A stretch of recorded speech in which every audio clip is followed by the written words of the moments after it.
Dito po kami ngayon sa may swimming pool. Binabakyum yung swimming pool para matanggal yung kung meron man lumot, matanggal, pinahigop. Ayan.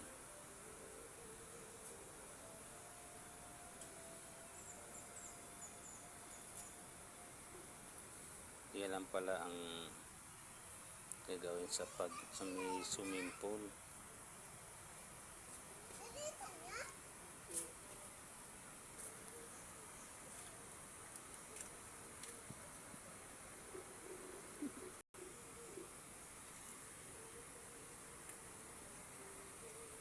Talaga to si babae ba?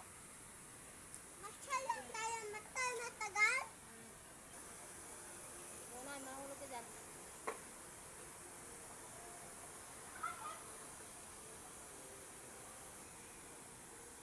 Yan ang backhoe.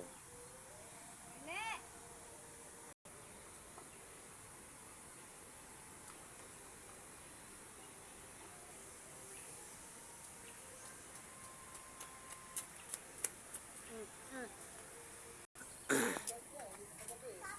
Oh. Alasing na naman. Dito kami, pauwi na rin kami. Yan, yung hagdan galing sa swimming pool.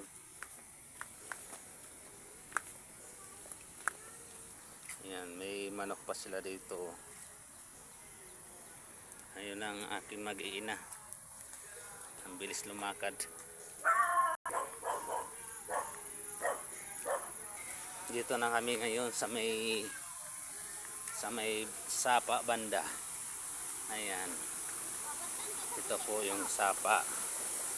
Ito na naman, grabe ang lalim. Palanguyan ng mga itik para meron languyan. Ang lalim yan hanggang doon. Ito naman yung aming service. Nagmumotor lang kami papunta rito. Ayan po. Ayan po yung highway. Oh. Hanggang dito na lang po. Bye bye for watching. Paki-share na lang, comment and like. Salamat po.